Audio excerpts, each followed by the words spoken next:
যাবার বেলা চোখে জলের খেলা।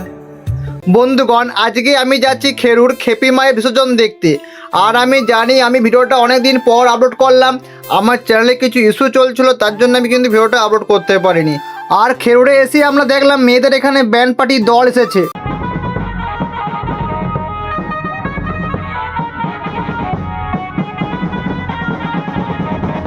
আর সামনে থেকে দেখছি মাকে তোমার এগিয়ে নিয়ে যাওয়া হচ্ছে, তারপর আমরা চলে গেলাম মাকে দেখার জন্য। আর এখানে ভিড় কিন্তু চরম ছিল, তাও একটু এদিক সেদিক করে সামনে চলে গেলাম। সামনে চলে গিয়ে কিন্তু মায়ের দর্শন করলাম। আর মাকে দেখার পর না, এই যে কষ্ট করে গেছি বা এত ভিড় আছে সেটা কিন্তু মনেই হয় নাই। তারপর আমরা চলেছিলাম ঘাটে, একবার পুরো ঘাটে চলে গিয়েছিলাম। আর এখানে কিন্তু প্রচুর ভিড়, আর পুলিশ কিন্তু ঢুকতে দিচ্ছে না। তবুও একটু কষ্ট করে দাঁড়িয়ে মায়ের নিরঞ্জন দেখলাম। যাই বলো, মনটা পুরো ভরে গেল। আর তোমাদেরকে বলছি চ্যানেলটাকে প্লিজ সাবস্ক্রাইব করো, এরপর থেকে পার ডে ব্লগ আসবে।